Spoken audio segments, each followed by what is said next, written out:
Good evening, folks, and a very, very warm welcome to you. Thank you for joining us here on the Geelong Region Soccer Show podcast, as you do every every Monday night. I'm already jumping the gun. My name's Tonchi Prusak. I am your host for tonight's show. It's our 12th episode for Season 8, 12th episode for 2026. And boy, have we got a fantastic show for you, a jam-packed show we've got. We're going to catch up with three guests tonight. In the news desk section, we're going to talk to North Geelong Warriors captain Anthony Barnovats, who played his 200th game on the weekend for the Warriors. Unfortunately, his team didn't do too well against the top team, the Melbourne Knights, in Melbourne last night in Victorian Premier League 1 action. Nonetheless, we will catch up with him. He'll talk about combining fatherhood and football, and also his impression of the state of play with regards to football in the Geelong region. And obviously, he'll also be talking about North Geelong Warriors as well. We'll be speaking to a man who is a legend, not just down the Surf Coast region, but in football here in Geelong in general. Steve Christou, a former president of Surf Coast Football Club, last week received a Community Commitment Award as part of the Surf Coast Shire's Local Legends Award. And he'll be joining us to talk about that and what that means for him personally, but also the recognition and acknowledgement that the club is getting down those neck of the woods. We'll also be speaking to a local fitness instructor. He's a strength coach as well as a power lifter, David Tran Kong, who's the co-director of the Lara Health and Fitness Centre. This Saturday, David is organising a very interesting seminar about mental strength and mindset and resilience and visualisation, and that is aimed at junior athletes. I guess more so for the ones down the elite pathway, elite player pathway, but also it is something that is relevant, I guess, for parents of all junior sports people, as well as all sports in particular, as far as we're concerned, footballers of all abilities, because some of the things that you can learn and find out about strength training or mental strength training can certainly apply to other walks of life. So, yeah, we've got a huge show for you, folks. We're going to take a very, very short break from one of our business advertising sponsors, one of our main business advertising sponsors. And after that, when we return, it's going to be time for the news desk and a lot happening this weekend, including the kickoff of the local league competition. Stay with us. The world is yours. So work hard, and you can have whatever it is you want.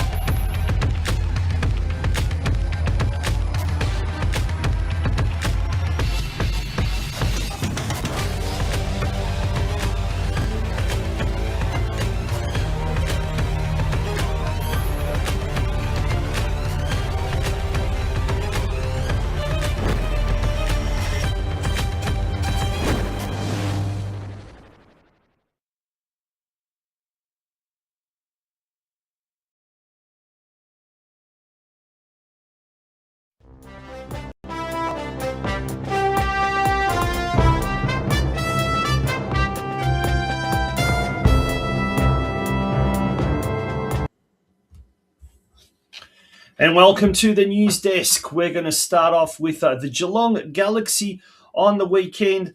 They had a very, very good win against Banyule City, and it was a 3-1 win with Emily Sutcliffe scoring 2 goals, and she scored the second and the third goal. Just wait for the highlights, and thank you to Branko Kostevski from Galaxy United for supplying these highlights. Look at this, from a set piece. Sutcliffe bags her 5th goal of the season. She went on to score a 6th goal, or her 6th goal this season. She scored 6 goals in the last 4 matches, and there's a different angle, and what a goal this was. Galaxy United running out 3-1 winners over Banyule City. And this is the final goal. So 6 goals in 4 games. And Sugimori, who scored that first goal, scored her 4th goal of the season. So there we go. Well done to Geelong Galaxy and to Emily Sutcliffe as well. So if we have a look at the state of affairs in Victorian Premier League women's competition, Sugimori scoring in the 17th minute, Sutcliffe in the 75th, in the 84th minute. And this Saturday, Brunswick Juventus, who are in 3rd position, they host Geelong Galaxy, currently in 5th position at CB Smith Reserve. Kickoff there is at 3 p.m. Now, should the Galaxy win this game, they will leapfrog Brunswick Juventus, possibly into the top 3, certainly into the top 4, without a shadow of a doubt. And what a great result that would be. A win on the road against the ever-difficult Brunswick Juventus, and Galaxy could come home in higher position and starting to eye that promotion, or the promotion spots that could lead to NPLW. Wouldn't that be fantastic in 2027? North Geelong, the Knights defeated the North Geelong Warriors 2-1. Patrick Wall scoring in the 33rd minute. It's his 6th goal of the season, and the big Croatian derby at Knights Stadium. It was a good crowd. It was close to 1,000 fans there. I'd say definitely they're in the vicinity of that number. And afterwards, I caught up with Anthony Barnavats from North Geelong Warriors, and this is what he had to say, who actually, incidentally, played his 200th game on the weekend for the Warriors. Here we are after the game at Tomset Stadium. We're speaking with North Geelong Warriors captain Anthony Barnavats.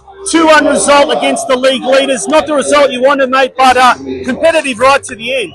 Yeah, absolutely. I think, as has been the case with us a fair bit this season, just didn't take advantage of the opportunities that we did have. A couple of really good look-ins at 1-1 that could have made the difference, but unfortunately, the result went the other way today. Yeah. Having said that, it's been a topsy-turvy season, a great start to the year, a little bit of a lapse, but right to the end, at the moment, mid-table, a healthy mid-table. Are you happy with the season so far at the halfway mark, or not really happy with it? Yeah, it's a good summary. We did have a really strong start to the season. Are we happy at this stage? Absolutely not. We're in a poor run of form. We know we can do a lot better than what we've done so far, so we're looking for an improvement from here on in. The difference between VPL 2 and VPL 1, is there a big difference in your eyes? Yeah, absolutely. We're probably getting punished for a lot of the issues. Sorry, we're getting punished for a lot of the defensive lapses where maybe last season we got away with them. And obviously the speed of the game's a lot faster, so we've still got a lot of improvement to do. Now, mate, we're in front of the Mark Viduka stand. For any footballer of Croatian extraction here in Victoria, it's always a special place to come here to Knights Stadium. Was there an extra sort of incentive for you today coming out here on Tomset Stadium, as it's called now, home of the Melbourne Knights? It is. It's a special feeling playing against Melbourne Knights. Obviously, our brothers, our brother club, the two playing groups, two sets of supporters, two committees have historically had very strong ties. It is special. It's a special feeling coming here, but it would be a lot more special if we got the 3 points. Yeah. And, mate, finally, one last thing. I guess you've really seen a lot over the years. You're kind of a veteran, but you're not. You're still a young fellow in many, many ways. But you've seen, I guess you've played at NPL level, VPL 1, VPL 2, obviously played your junior days. How are we with Geelong football at the moment? Globally speaking, are we heading in the right direction with a lot of the younger players coming through the ranks? Is there not enough of a pathway? What's your take on it all? Yeah, that's a massive question, and probably that could be a podcast on its own. Yeah, I reckon. In truth, I think what's really pleasing to me is, like you said, I've been around for a long time. This is my 12th or 13th season now in the senior team. Probably the first 3 of those, there weren't many players from Geelong. I was the only one. Myself and Michael Anderson. Whereas now look at the squad, and instead of being 15% Geelong, we're probably 85% Geelong and 15% outside of that. So from that perspective, it's definitely trending in the right direction. I think we're now seeing the benefits of the NPL system over a long time. So the players that are coming through now have been in the NPL system, junior system, I should say, for 10 years. There's an improvement, absolutely. I still think, as a region, we should be a lot stronger. We should be doing a lot more. You're talking about a catchment area of maybe 300,000 people. We should have an NPL squad. Yeah. Absolutely. So Yeah, hopefully. we'll keep working on what we have to work on as a club, because I want it to be us. That's that NPL club full of Geelong players, and we'll do what we And can on a to get personal level, earlier this season, I guess you became a father as well. So how's that like? Obviously, balancing being a young father with the I guess the highs and lows of semi-professional football. How's that affected you in a good way or a bad way? Getting many sleepless nights, or Yeah, I won't lie, it's incredibly difficult. It's incredibly difficult, but I have to give a massive thank you to my wife. I mean, between work, I'm doing probably 50, 55-hour weeks of work and then spending another 15 hours on top of that at semi-professional soccer. So it doesn't leave a lot of spare time, and I rely on her a lot. And she does an incredible amount of work, so it's only possible because of her. And then when you're walking out to a game, it's a special, special feeling when you can look to the stand and you see, my wife and my daughter both waving at me. It makes it heartful. I know there's still many, many years left in those boots of yours, but there's a sort of like being a dad and then sort of kind of on the wrong side of 30, if you want to say that. Does it sort of make you appreciate coming out and playing each Saturday or Friday or Sunday, whatever the case may be? But from a personal point, does it sort of make you really appreciate the time you have out on the field with the boys? I have to say, I've always appreciated playing for North Geelong. So it's not any more or less, it's just different. It's very fulfilling.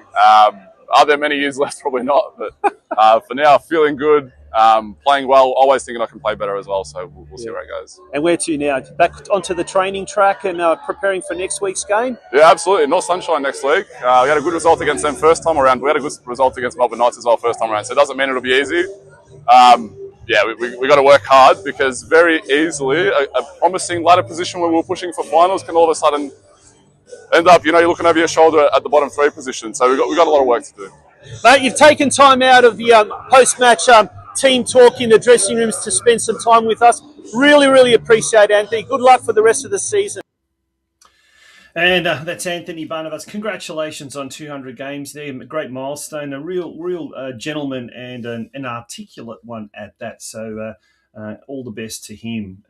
Now, as we said, this weekend, round 15, the Warriors are at home to North Sunshine Eagles. That game kicking off at 5 p.m. on Saturday night at Alco Park. The Warriors, they're 9th. They've had a little bit of a bad run lately. They're coming up against second last place, the North Sunshine Eagles. A very important game here. Only 5 points separates those two teams. So a loss could certainly mean that the North Sunshine Eagles will edge closer towards North Geelong. North Geelong will edge closer to the relegation zone. A win, though, will distance the Warriors away from that dreaded relegation zone, bring them closer to the top 2, top 3, that's for sure. All right, moving along, we're going to look at the State League competition, the Men's State League, first of all. Geelong Soccer Club going from strength to strength at the moment. A 4-1 win over Clifton Hill on the weekend. Mathul Koué scored it's his 5th, well, he scored his 6th goal, but it's his 5th goal in the last 5 games. He scored a goal a game in the last 5 matches. That is an incredible record at the moment. Toshiki Makimoto scoring. Olavo de Andrade Santos, so he's currently the leading goal scorer there at Winslow Stadium, having scored 8 goals in the so far this season, and he scored 4 goals in the last 3 games. So between Santos and Koué, I tell you what, that is why Geelong are in absolute red-hot form at the moment. Local youngster, homegrown talent, Oscar Tanik, also scoring for Geelong. So they are doing extremely well, and they're on top by about 5 points or thereabouts in State League 1 as the halfway mark of the season approaches.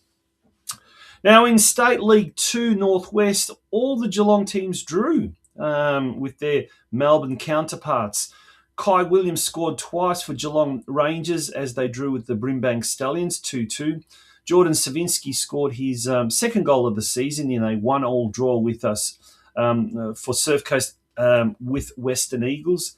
And Corio have drawn 0-0 since the new coach Craig Filer has taken over. A win and a draw, and according to some reports, they were very unlucky that they didn't win this weekend. So certainly something is cooking at Hume Reserve in a positive way. In State League 4, Point Cook hosted Bell Park and went down to the All Whites. Gianmarco Algerino scoring for Bell Park. Kai Fletcher as well, and so too did Liam Muscat. So the All Whites taking all 3 points on the road. Over the page, we look at State League 5. Deakin Ducks, courtesy of this 2-1 win over Meadow Park, have jumped into top spot on the State League 5 ladder. Jack Hamance and Brenton Rees scoring the goals for the Ducks. Unfortunately, Lara United are anchored to the bottom of the State League 5 ladder, with are following a 4-0 loss at the hands of Newport Storm at home. We turn our attention to this weekend coming, round 10. We've got Geelong at home to 4th place Ballarat City, and that game at Winslow Stadium kicking off at the usual time of 6 p.m. Saturday night. So get down to Winslow Stadium and watch the top team do battle against the 4th place Ballarat City. These two teams have a long history going back to the VPL 2 and VPL 1, I think, as well, and certainly State League 1. In State League 2, all the Geelong teams are away from home. Mill Park, who are in 9th position, taking on our 8th place Geelong Rangers, that game at Partridge Street Reserve. Uni Hill Eagles, they're in 7th position. They host 2nd place Surf Coast. At the moment, Surf Coast has Williamstown breathing down their necks, and FC Strathmore have run away at the top of those of the State League 2 competition standings. A rejuvenated Corio take on 4th place Western Eagles at the Polish Sports Centre in Ardea. And can Corio finally get off the bottom of the ladder? Well, we'll find out this Saturday night when they take on the Western Eagles. 6:30 p.m. is the kickoff in that fixture. Bell Park are at home to Melton Phoenix, so a very, very important game for the All Whites. 6th versus 7th. Phoenix will be looking to jump over Bell Park, and Bell Park will be looking to distance themselves away from Melton and move closer to the top. If we have a look across over the page in State League 5, it's going to be a battle between top and second, when the Keilor Wolves host Deakin Ducks at Green Gully Reserve. Pitch 4, it's the back pitch at 3 p.m. Very important game, and this game could really determine the Ducks' season. Thornbury Athletic, who are 9th, they host the bottom-placed Lara United. And in State League 6, we've got Spring Hills hosting Ocean Grove, 5th versus 8th. Barwon hosting Alphington, 7th versus 9th. And speaking of State 6, David Favetta scored 2 goals for Ocean Grove last week. He's scored 6 in his last 3 games, so he's got a total of 9 goals. And he and Barwon's Finn Murphy are both on 9 goals at the moment, so they are leading the Golden Boot tally in State League 6. Fantastic. In Women's State League 1 action on the weekend, it was not a good result for the North Geelong Warriors. Their 4th loss of the season, going down 3-2 against Altona City. Maya Pehar and Zoe Storchich scoring for the Warriors. This weekend, Warriors come up against Collingwood City in a must-win game. It's 8th versus 9th, 9th being second last place Collingwood City. That game kicking off this Saturday afternoon at 2:45 p.m. Now, this weekend just gone by also saw the kickoff of the season proper of the local league's new season. And if we have a look at the Geelong Region Men's Division 1 competition, round 1 results saw Armstrong United and Golden Plains fight out a 0-0 draw. Bell Park forfeited their match against the Geelong Rangers, so the Rangers won 3-0. It's interesting, first game of the season proper, and I'm not too sure what happened there. Surf Coast, well, they've certainly made an announcement, defeating Deakin Ducks 6-0, and FC Leopold defeated Barwon 2-0 in their first round fixture at Grovedale Reserve. This weekend coming, 3 games on Friday night, only one in that traditional Sunday afternoon time slot. Golden Plains hosting Bell Park at home, Deakin Ducks at home to Barwon, and the Geelong Rangers at home to FC Leopold. All those games on Friday night. Surf Coast are at home to Armstrong United on Sunday afternoon. In the Women's Division 1 competition, firstly, it is great to see an 8-team competition, an 8-team division. I don't think we've had an 8-team Women's Division 1 competition in a long, long time. Additionally, The women's competition has been broken up into 3 divisions. So for the first time, that is the case, and that's great to see as well. Let's go through the round 1 results of the women's Division 1 competition. Surf Coast defeated Bell Park 6-1. And speaking of Surf Coast, we'll be speaking to their coach, Steve Christou, a little bit later on in the program. He'll be touching on this game. Ocean Grove and Geelong Rangers met at Shell Road Reserve. The Rangers came away with a 2-1 win. At Armstrong United, they hosted Barwon Soccer Club, and Barwon came away with an emphatic 10-0 win. And the Deakin Ducks defeated Lara United at Warm Ponds by a scoreline of 2-0. All the games in round 2 will be Saturday afternoon. Rangers hosting Barwon at the very early time of 10:35 a.m. Saturday, Lara United are at home to Bell Park. Armstrong United are home to Deakin Ducks. And in the later game, Ocean Grove taking on Surf Coast.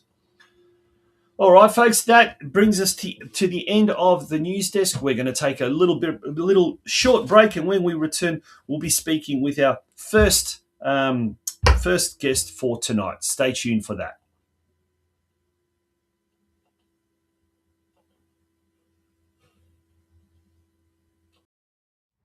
Welcome to Furphy. You've known us previously as Geelong Galvanising. For over 30 years, our team has specialised in delivering high-quality surface finishes for steel installations and products in the construction, landscaping and engineering industries. That's not changing. What is changing? We're making things more official. The company formerly known as Geelong Galvanising is now known simply as Furphy. If it's steel solutions you're after, you're in the right place. For all our customers, both old and new, this transition simply means more capabilities, more locations, and the same trusted experience. We're still here to deliver steel solutions for a brighter tomorrow. Only now, we're doing it under a name that's been part of our collective story in Australian manufacturing for over a century. For all your steel solutions, contact our Geelong office on 5275 7555 or email us at sales.geelong@furphy.com. Or pop in and see us. We're still at the same place at 360 Bacchus Marsh Road in Corio. And welcome back to the Geelong Region Soccer Show podcast. And we're coming to you from Lara Health and Fitness Centre on the outskirts of Lara. And with me today is the co-director of the fitness centre here, and David Tran Kong. David, first of all, welcome to the Geelong Region Soccer Show podcast. How are you? I'm good, thank you. Thanks for having me on, Tonchi. Yeah. Now, you're a fitness coach, you're a strength coach, you're a power lifter yourself. So what are you doing on a soccer program? Well, you've got a very interesting seminar happening this Saturday aimed at junior athletes and by extension, I guess, elite athletes, or this will be certainly something interesting for elite junior athletes. Tell us a bit more about this mindset seminar that you're having. Yeah, so it's going to be an event where we've invited junior athletes, I guess teenagers from the age of 13 and up, to come down. We have quite a few various sporting codes represented here at our gym with the different athletes and the different juniors that are training here. So primarily they're going to come in and sit in on this seminar, and then we've opened it up to the community as well, the larger community. So any athlete can come down. It's a free event. And we're going to be talking about things like mindset, positivity and your self-talk. We'll be talking about imagery, when we talk about visualization techniques, stuff that will hopefully help any athlete, whether they're juniors or even the adult side of things as well, into their future development to get the most out of their performance on the sporting field, but then hopefully also for their life ambitions as well, for their life goals too. Now, as a fitness coach, a strength coach, you do a lot of work in the community with a lot of different clubs, rugby, football, soccer, tennis, basketball, you name it. And I guess you see an insight into junior athletes, you get a great insight. When it comes to positive mindset, now we talked off air about how a lot is spent on the technical side of things, in particular soccer, maybe game day strategy as well. But in my opinion, not enough is done on mindset training. How important is mindset training to the overall success of one in whichever field that they're in? Yeah, it's massive. It's massive. From my personal experience, through my own personal sporting ambitions and things that I've done through my life as a junior athlete, playing basketball, soccer, any athletic pursuit, as well as powerlifting now into my older years. I feel a bit older now, obviously competing still at an older age. We're talking about juniors. But yeah. But it's one of those things where it's never too young to learn about how to really improve your mindset and have the strategies in place to improve your mindset through mental training, as well as just, I guess, like making the kids that come to a seminar like this aware that, hey, there's plenty of different ways that we can amplify your performance on the field with things that you can just do at home, things that you can just do on your own, in your own time, as little as 3 to 5 minutes, a meditation technique or a breath work technique that can really bring out the best in you and help you with things like performing under pressure, calming techniques for anxiety, performance anxiety, that sort of thing. Not to go too deep into the realm of sports psychology, but just things that I've found have worked for me, the athletes that I've worked with, and all the literature that's out there. Like there's so much out there. And obviously there's only so much time in the day that coaches can spend with athletes, whether they be working through the skill side of things, that often this sort of stuff is neglected. And athletes will need to go out and find their own information and source it for themselves. That's such a good point, and you've made several good points there. One thing that really kind of resonated there was the performance anxiety, and sometimes in this day and age, it's not just coaches that put the expectations on the kids or overbearing parents, but it's the kids themselves. Sometimes they put themselves under a lot of pressure, a lot of stress, and some of the techniques that you'll be addressing this Saturday, in what way does it involve, I guess, addressing performance anxiety? It's probably more from a very fundamental level of just teaching kids how powerful their mind can be, so that they're aware, hey, look, my thoughts will reflect on my actions. And through my thoughts is, positive self-talk, the ability for me to, believe what I say and say what I believe is a saying. So, and then the next thing would be techniques to develop their, I guess, mental resilience and their mental toughness, but then also build rehearsed mental routines and strategies for performance, like actual on-field performance as well. Think of, doing a penalty shot. Like you could play the penalty shot 1,000 times in your mind before it actually happens. You know what I mean? We've all done it before when we were kids playing in the backyard. You dream of being in the big stadiums under the lights with all the eyes on you, and you think about the game-winning shots. Well, that is mental training. That is imagery. That is the ability for you to use your mind's eye to learn how to perform in that scenario. And stuff like that. I don't know, maybe it's the age of technology where kids just have everything forced on them through what they can go out and just watch, that maybe they're not using their imaginations like we used to, or, like they should, to really develop that mind's eye to use things like imagery to their advantage. So. And that's another important thing. These days, we've got so much information overload. And the kids themselves, they find it really difficult to process it, let alone us older kids, let's say, with so much information. But yeah, how important as well is that being able to block that external distractions out, and once again, getting back to that positive mindset side of things. Yeah, and that probably comes back to their ability to train it outside of that environment, outside of that scenario, just rehearsing some routines for breath work that can calm them in the situation, in the moment of, or I feel like I'm starting to get a little bit anxious here, or I'm starting to feel the pressure. How can I bring it back to, just that ability to just breathe deeper, slow down. Don't let your emotions and your thoughts take over too much, and just go through the process of, what you need to do. Just do it. You've rehearsed it in your mind. You've physically practiced it on the field. Let's give you the strategies to actually just go out there and perform. And training, that's what training is all about, I guess, preparing ourselves. Physical and mental. Physical and mental. And now we do talk about the junior athletes going down the elite pathway, but not just junior athletes of all types, and including their parents as well. Like a lot of the stuff that we do in sports can translate into everyday life, whether it be school, whether it be careers, whether it be workplace environment. So a lot of these principles that you teach can be applied to other elements of life, can't it? 100%. And, anxiety and that sort of like pressure can be in all aspects of life. Adults, we deal with pressure every day, really, don't we? But in terms of like managing your mind and your mindset, it's something that you can train yourself to be better at. And you know, the earlier we learn about it, and the earlier we have strategies in place to practice the techniques that are needed to help us develop those things, and to deal with the tough circumstances, and you know, to really get a good sense of self as well. I think that's something that a lot of kids are missing nowadays, is that what is their sense of self? How do they view themselves? You know, because something about imagery can be not from just the first person view. How do you perceive yourself from the external? You know, and the ability for them to go through life learning a little bit more about themselves in a self-confident, positive way. Yeah. Does that come back down to judgment as well? The judgment that they feel that they put themselves under, or externally, like particularly in the areas of performance? Do you think that can be used in a positive as well as a negative way? It can definitely go both ways, and you know, there's so many different avenues of expectation and you know, competitiveness, especially at the elite level, is that you know, you're vying for X amount of spots. It's your ability to compete against other people. It's your ability to go out there and showcase yourself.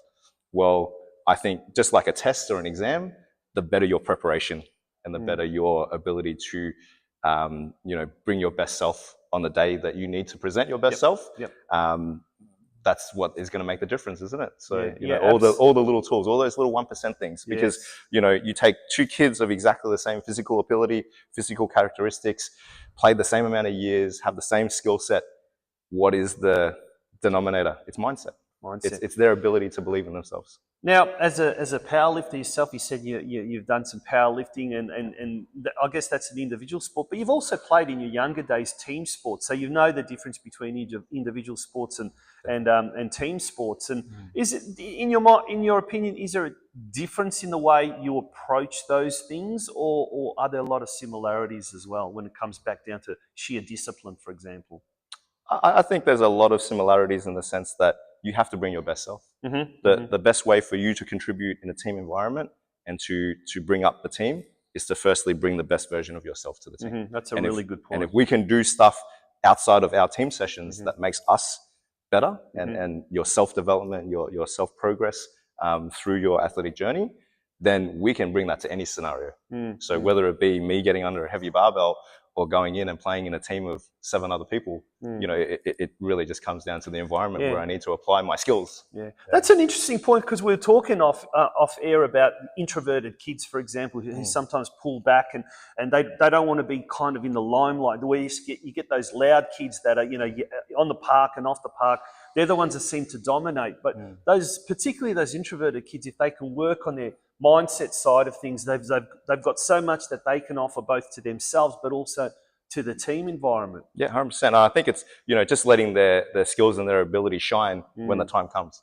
So when you're called upon to kick the game-winning goal or stop the game-winning goal or do your part to, you know, bring the team to where it needs to be to get over the line, that's when the kids need to shine. It's not all those, you know, extra things of like, you know, when you're at training, who's going to be the loudest or whatever. Like, you can still work out hard without being loud, you know, but within yourself, you have to know your skill set, and you have to know when the time comes, I'll be ready. Fascinating conversation we're having here with David Tran Kong from Lara Health and Fitness Centre. Mate, discipline. That's something that we kind of hear the big D word. It's so important. And before you get to that training, before you get to that mindset, before you do anything, I suppose you have to have the discipline to decide to do something, act upon something, and then focus on doing something. How important is discipline to the overall side of things, particularly in the area of positive mindset? It's massive. But if we take it back to we're talking about junior athletes, we're talking about kids, I think discipline is a big word for them, because discipline feels scary, very heavy, very weighty, you know, and it's almost like you say to them, like, we want you to be more disciplined. You have to have more discipline in what you do. It sounds like you're really restricting them in how they can live their lives. Like, I think for a junior athlete, and this is how I sort of come up through sport, your personal interest, your motivation, always comes from within.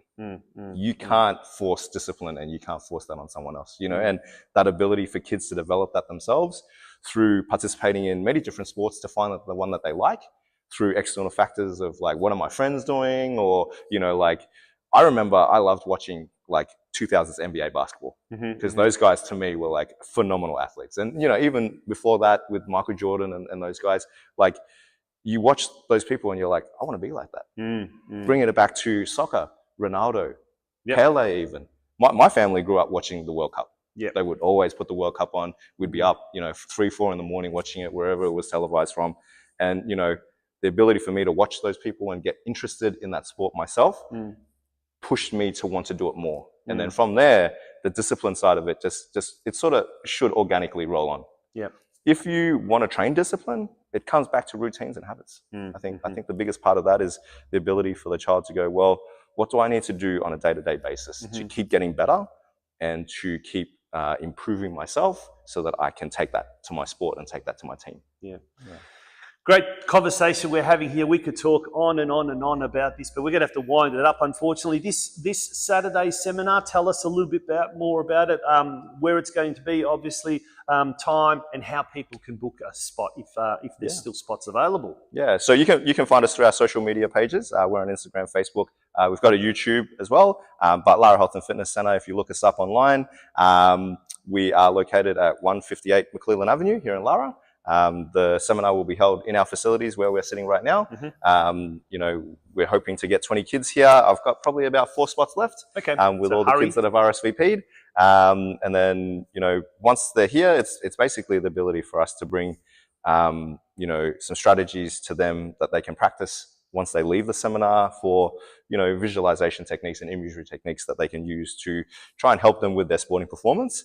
But then also talking about things like breath work, and then talking about mindset, just positive self-talk, the ability for them to really, you know, bring out the best in themselves through the way they talk to themselves as well. Awesome. David, thank you so much for putting this on for the wider community, and also for coming on the Geelong Region Soccer Show to talk about positive mindset. Such a big thing, and in some ways a very underrated topic of conversation amongst junior athletes. Good on you. Thanks. We'll be back shortly after this to continue with tonight's episode of the Geelong Region Soccer Show podcast. We hope you're enjoying tonight's show. Where in Geelong can you get great food from such a wide-ranging menu? Friendly staff and a bar to enjoy drinks with friends? Live sport in the beer garden from Thursday nights to Sunday afternoons? Live music every Saturday night and every Sunday night? And our famous Grandma's Roast every Sunday lunch? Well, at the Elephant and Castle, of course. Situated on 158 McKillop Street in East Geelong, the Elephant and Castle has everything that you will want and need when you decide to have a night out on the town. The Elephant and Castle is the home of the Socceroos in Geelong. We'll be showing all Socceroos games live during the coming World Cup. For more information on all of our upcoming events or to book online, click on the book tab now on the Elephant and Castle website at www.elephantandcastle.com.au.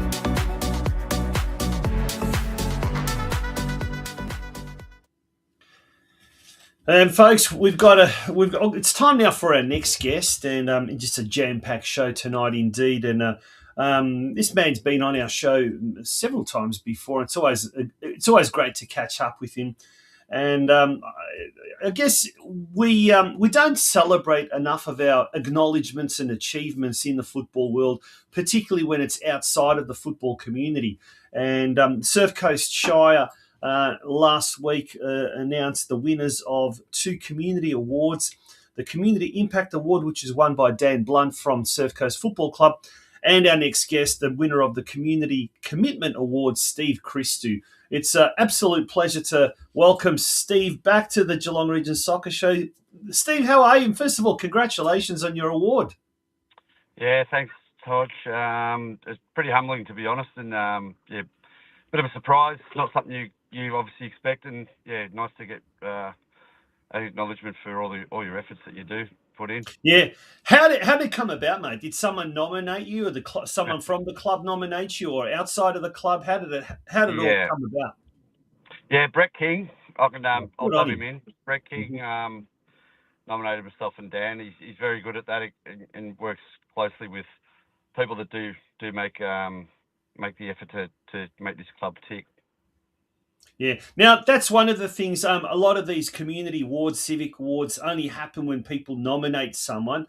And big shout out to Brett King, the president there of Surf Coast. It is absolutely fantastic when that happens. We don't get enough of it. I mean, the Order of Australia medals, Civic Awards, Premiers Awards, all of those things, they're out there to recognise a lot of the work that a lot of volunteers do. And we as a football community probably don't do enough of it. So big shout out to Brett. But these awards, these Surf Coast Community Awards, they recognise people making a significant difference within the Surf Coast community through their dedication, leadership, and contribution. Now, we'll talk about you, mate, a little bit later on, but let's talk about Dan Blunt. Now, he's a very shy fella, doesn't like to come up on in front of the camera, but we did want him to come on board, but he was just a little bit shy. But nonetheless, we're going to now give him a little bit of acknowledgement. The award that he won, Community Impact Award, let's talk about his contribution to Surf Coast, mate. I'll talk about his contribution to our club, but he does a lot of other stuff as well in the community. So from our point of view, Dan come on probably about 3 years ago. Damo was our hub coordinator at that stage, and Dan come along and pretty well just jumped in, helped Damo with the hub stuff and whatever else, and then from there he took it on completely. And this year he's done all our admin, overseen the whole lot, and he's absolutely. It's amazing to have a person that does the amount of work that he does, but he's also heavily involved in other groups, CFA and whatever else. He's well known for a lot of community stuff, so well and truly deserved the award and does an amazing job for us. Well, that makes it even more amazing, the fact that he's not just involved at Surf Coast and boy, with a club that's, has over 1,000 players, and we all know how much work that involves. But goodness me, he's also involved in other facets of the community. You mentioned the CFA, and obviously lots of work required there. It makes it even more amazing that he was able to, spend and devote so much time to Surf Coast, or is able to. Yeah, it's crazy. That's just him. He's a goer. He doesn't stop. I don't think he sleeps much, to be honest. But yeah, he flat out just gets in and gets the job done. And anyone that works with him, or especially at our club, will see it firsthand just how much he gets things done. Yeah, now it says, I'm reading the statement from Surf Coast Shire. Dan's passion, leadership and impact across the football community continues to leave a lasting mark on so many players and families, and well done to Dan Blunt. Congratulations to him. Now, it also mentions here, Steve, your tireless commitment to Surf Coast Football Club over many years has helped shape the club both on and off the pitch. Now, you're a past president. You're heavily involved in the club at the moment, both on field and off field, and you're also the senior women's team coach, and we'll talk about that a little bit later on. But mate, over the last few years, and since you've got involved with the club, it has been just a tremendous growth with the Surf Coast football community. Like, when you step back and you look at all that the club has achieved over the last decade or so, mate, it must make you pretty proud. Yeah, it does. I sort of say that to Brett every now and then. We need to step back and just think about what we've achieved as a club. There's still heaps to do, obviously, but we're actually a little bit shy of the 1,000 Tonch, but we're 953 members we are. Well, there you go. Players. But yeah, very, very proud of what we've been able to achieve, and I guess obviously with the partnership with Curva, with all the benefits that we have as a club, we're a big attraction for players to come down. And so seeing the club go from where it was to where it is now, and there's a lot of kids and people down our way that actually love our code of football. So it's even better from that point of view. So it's amazing. Getting harder and harder, obviously, as more and more players start to show an interest. And obviously, we always know that there's just never enough facilities. But what about coaching? What about coaches? Is there a sufficient amount of coaches there at the club, or is there always a need for new coaches to come up through the ranks? I think there's always a need. So we work pretty close. There's a few players that coach as well, but we start at mini Roos level. So all up, I was talking to Dan before about it. There's about 195 coaches and team managers. So that sort of number puts it in a perspective of how hard or, to try and manage that is huge within itself. But Dan's very good at putting pressure on coaches or parents at the mini roos level. Mm-hmm. The difference is once they get involved, Tonch, and you know yourself, whatever. Once you get involved, it's actually good fun, like especially at that younger level, and very rewarding. Kids, it is hugely rewarding, and that's what people get a great buzz out of it. The other thing we do is we work closely with the coaches, with the Curva program and whatever else. So we've got systems in place that support the coaches from that point of view, which makes it easier. If coaches are left to their own, to just do everything, it becomes a lot harder from that point of view. So, yeah. Now we're talking about coaches. You're the senior women's team coach. On the weekend, the local league season has finally got underway after the grading period. Had a very good win on the weekend. You guys did very, very well. How is it good to have the season proper? I speak about. Oh, it definitely is. Obviously, as you've had previous people on the show, that the grading in the women is so difficult, and I'm like the rest of them, I'm not a fan of it, and hopefully we'll get it right moving forward. It's not an easy thing to do. Setting up the 3 divisions is fantastic. It's what we need. I think it's good to get it underway, but it's been a journey within itself in the sense that we've got the 3 teams this year, so we've got, I think it's 55 players, which is huge from that point of view. So it is good to get up and running, and good game on the weekend against a tough opponent, and good to get the job done. The girls played really, really well. Yeah, 6-1 win against Bell Park, and Bell Park's no easy beat, that's for sure. So things looking really, really positively there. And you did mention...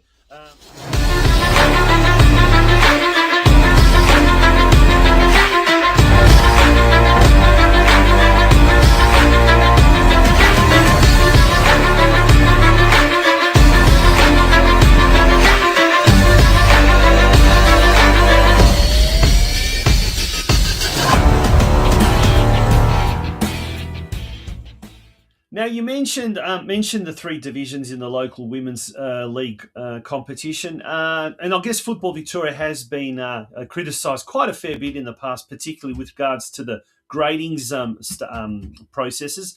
But mate, that seems to me like a winner in as far as the competition structure of the local league is concerned. Definitely, the right move. I think I spoke to Brett about it originally. Even during our pre-season, we were looking like we were going to have three teams, and it makes sense from the level.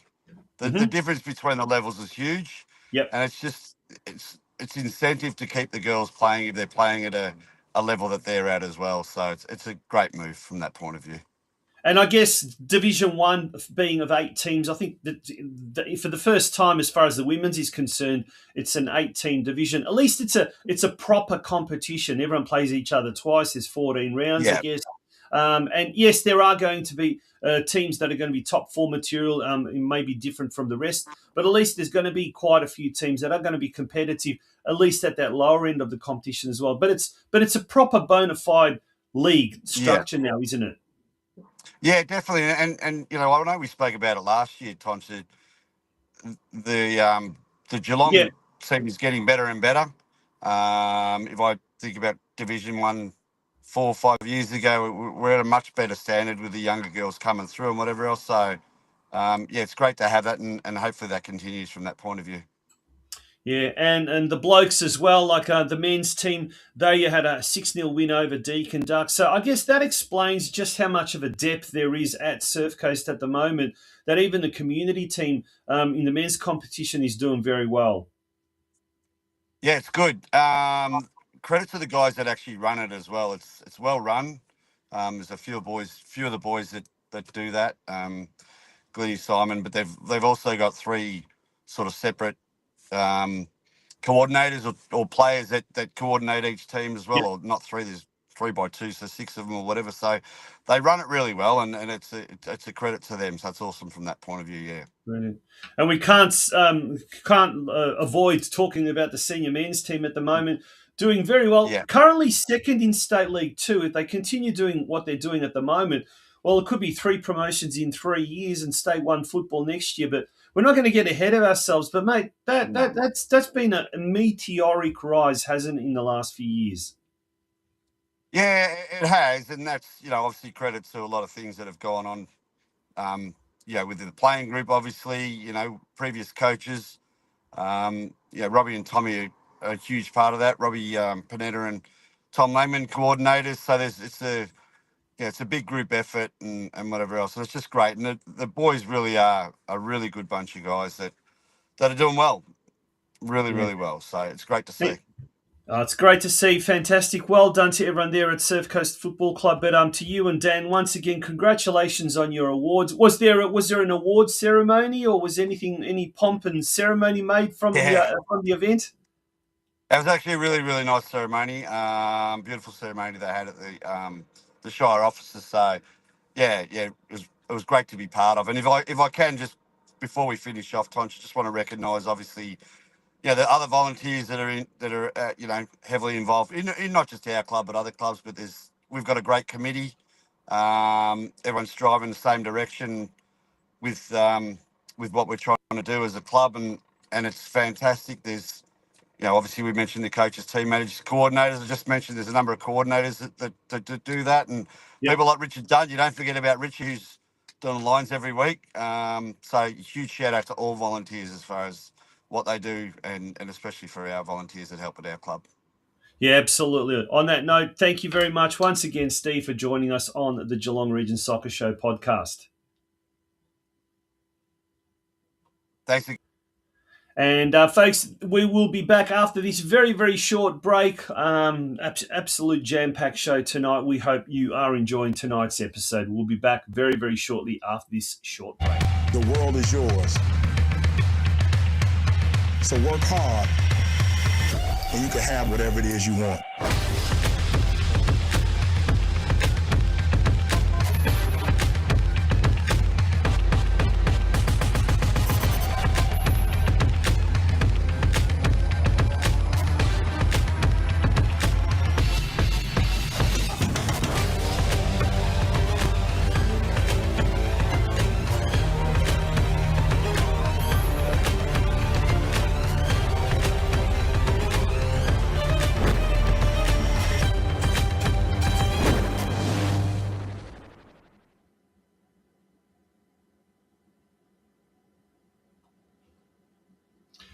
And unfortunately, folks, that brings us to the end of tonight's show. Thank you very much for being a part of the Geelong Region Soccer Show podcast. We really enjoyed your company.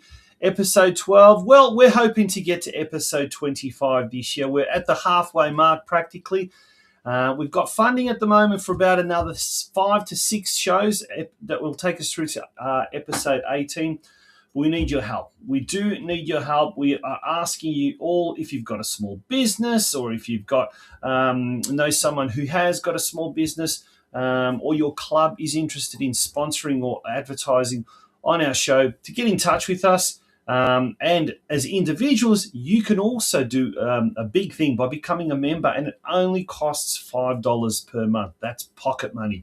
Less than a price of a skinny cappuccino at most places around town.